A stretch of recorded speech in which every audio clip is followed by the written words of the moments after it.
know, I have the vision and I'm starting to see it become real, and it's like such a crazy feeling as an artist just to like see this thing that's been in your head just like enter the real world.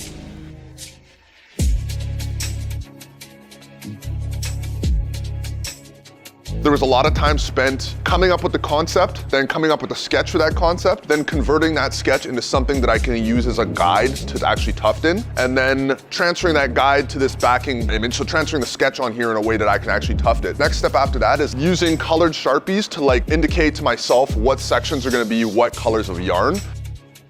So this is the biggest tufted piece that I've done. It's kind of the size of like a really small mural that I would paint. It just really demands a lot of patience and careful attention. Feeling okay about the progress so far. I like keep going back and forth between, okay, today's been really good, we're getting lots done. And then I step back a little further and I'm like, all right, in it for the long haul.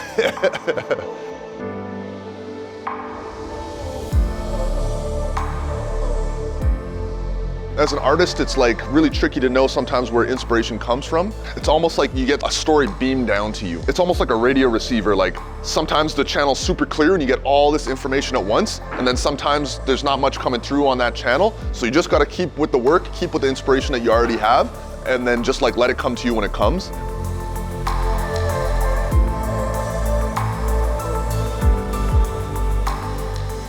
What you're looking at right now, you can see a mother and a daughter figure around a frame with this skeleton figure in the middle of it. And there's also some elements of a gear, a mechanical gear, and then some circuit board architecture, some microchip lines.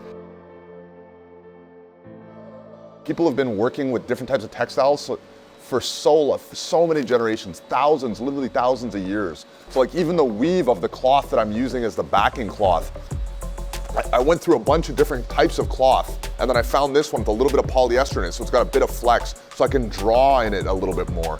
And like, that's just like 1% of everything. Like you can just, there's just so much, it's like mind-blowing. But it's so exciting because like, you feel like no matter how good you get, there's more room to grow always, which is like so fulfilling, right? So that's what's like for me.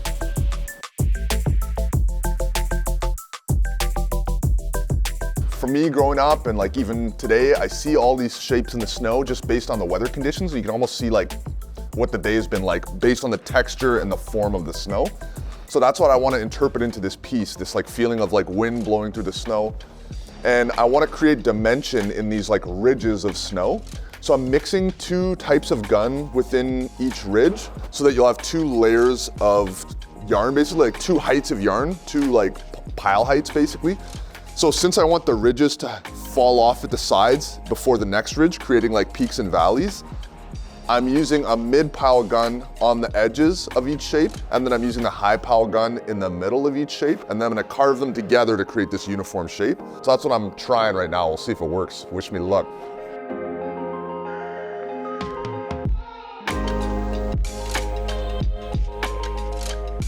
This is called loop pile. So if you feel that, it feels like a Berber rug almost. Then this is like the basic cut pile gun. And then this is called like an extended cut pile gun. So it just like tufts a lot more. So it's like a plush rug. If you imagine like a shag rug from like the 70s, that's this one. And so you kind of want to pack a lot in there so that you can like really carve it. And so that's like nice and dense and not just like gives you some good feel. So yeah, you can even see from the side, like the difference there. It's like so much more yarn. This uses about 5 times as much yarn as this does.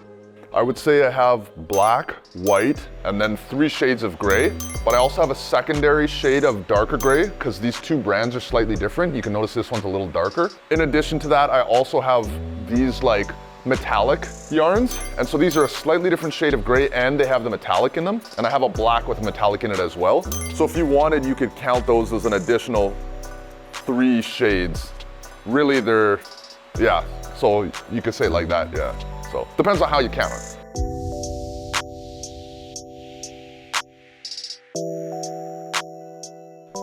So I have to finish filling in these sections.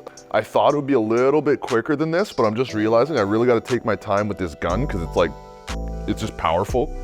It's just a lot of back and forth, but it'll make it so much easier later. It's super worth it. Yeah, super worth it.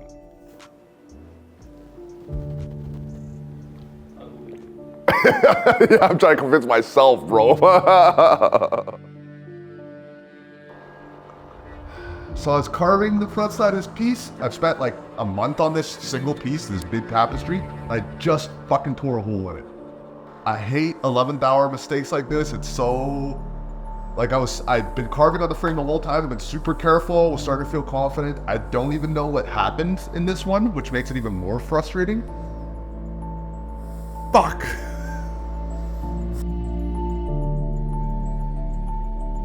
I think sometimes when people see art, you just see the tip of the iceberg. You don't see all this work and everything that goes into it.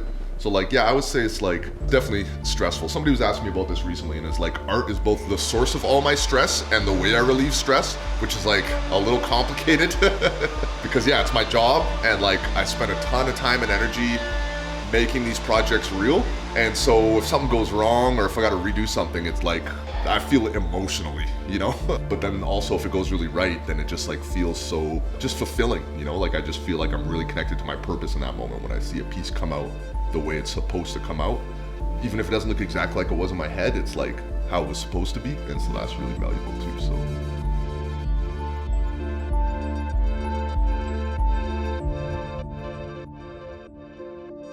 you like become such a textile nerd? Yeah, I guess I am one now, man. I blame it on Fern and Fern's School of Craft. Oh, I did an artist residency there.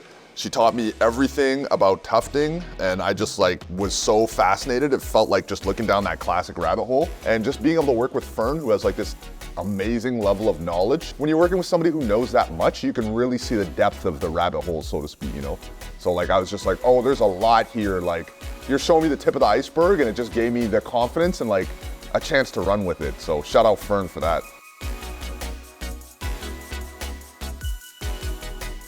Marking up some areas in the background just to help me keep track of what color is going to be what. So I have a few different greens I'm using in the background to create a sense of depth. You can see this really dark green creates like a drop shadow effect. Then we have a mid green like this that creates like sort of a background field. Then we have some highlights within the background, which represents like it's a big microchip board. So it's important that I'm consistent so that when light hits the border and creates a highlight, it still works the same on the background. That's kind of the idea, the vision. And the neon orange would jump off the green the craziest. Yeah. But the type of contrast is like not the feel that I'm going for. Like neon orange and green gives a little Halloween vibes, which is like not the feeling, I like the bright blue because it pulls this color in again, and I like that this is a bit purple and then it goes like blue because this has a bunch of purple in it. So I'm really excited. Like I know it'll be a few years from now. That's wild for me. Usually I'm like a little bit more instant gratification with my projects, but a few years from now I'll have something big will be coming. It will be a lot of this work, a lot of these stories told in many different mediums. So combining painting, tufting, textile work, a little bit of sculpture and woodworking. Telling the bigger story with video has been a huge part of this too, because there's so many different points to connect, right? So even that first mural that started this whole project off down in Lethbridge, we shot a lot of video of that, and like, that was such an important way to tell the story. I want people to go see it in person, but not everyone has the luxury of being able to travel whenever they want. So like, you can at least get a piece of this story by seeing it in video, online, everything. So like, there's so many different ways, different mediums that I want to tell this story through. And I want it to almost be like the way I received it is like a historical event. And so like when you look at something that has happened in the past, we got newspaper articles about it, artists might have made drawings about it, people were writing about it. If they had film or video at the time, they would have had some news segment about it, something like that, right? And that's what makes these events real, is that you can see them from all these different points of view. You're looking from all these different points of view and you see the same thing told from all these different lenses almost. And so that's the same way that I kind of received this story, is just like, told from all these different points of view, all these different voices saying kind of the same thing, but the differences between those stories like flesh out the bigger picture, just let you know that there's something like huge going on behind there, and you're maybe just seeing all these different glimpses from different angles. And so that's what I'm really excited about with the mixed media angle, is just like being able to tell this same story from all these different angles and getting a sense of like what that means and what that looks like. I'd say it's like between 60-40 or 70-30, 30% tufting, then the rest carving. So a lot of the work is like carving. Like this piece is quite technical, so there's like a lot of carving on the frame because like I have these sections where the colors change and I didn't want these colors to mix. So I tufted this gray section first, then trimmed the edge on the frame, and now I'm tufting color section after. And then that saves me some carving after and allows for a cleaner like overall look too. I'll show you all the different scissors I have for it too. It's just like such a rabbit hole to fall into, man. I get stoked when I see a quilting store now. I'm like, oh shit, they might have some sick double recurve scissors, like fire. So funny, man. That's my shit. So these big tailor shears are really important for cutting long straight lines in the border. I use these spring-loaded scissors. These are nice too. They can cut long straight lines. They're not quite as long in terms of the blade length as the tailor shears, but the fact that they're spring-loaded means you can get a lot done quickly, so a little less fatigue. I use these double recurve scissors for really small detail sections. They're not strong enough to cut a lot of yarn at once, but they basically can go in and cut like a couple fibers at once. So like when I'm working on something like her eyes and I need to like round out the pupil or something, I can cut like one thread at a time, one fiber at a time with these, which is really helpful. Probably my favorite pair of scissors are these duckbill scissors. I use the gingham ones. These are great for carving on the frame because you have this rounded bottom edge, which means you won't cut into the fabric. And then the same with here, they're good on this because you can kind of rock the bottom part of the scissors along and just like it keeps a smooth curve. And they're small enough blade-wise that you can get into tight areas. So if I want to trim in here, these blades are small enough and like agile enough to get around everything. And then they stay really sharp.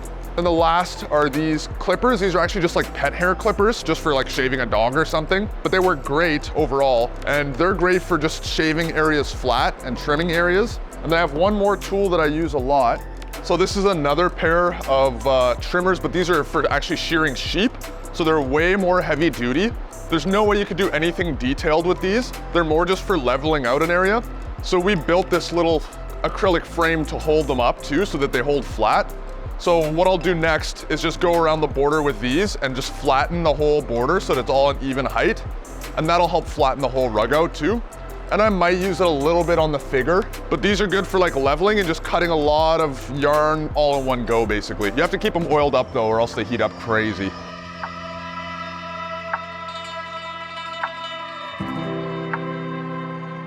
And there's like that curve of diminishing returns, you know, like the more you work on something, like the less and less and less and less you're actually gonna change it. You know, you might spend 10 hours and get 10% better at the beginning.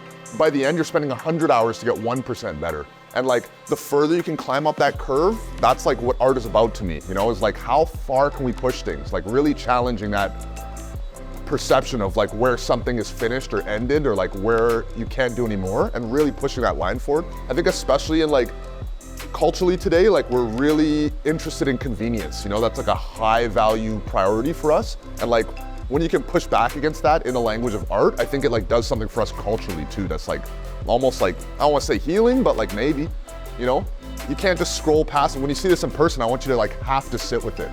You know, it's just not like a quick one glance and you get the whole thing. It's like, no, there's a lot here and like you could sit with it for a long time and still keep getting rewarded for looking further and looking deeper and thinking more, you know? Because that's what the process has been like for me making it. It's just like the more I think I can, even if it takes me 100 hours to get that extra 1%, I find that 1% in there and it feels like 100% all over again, right? Like, I don't know, it's dope, man. I love it.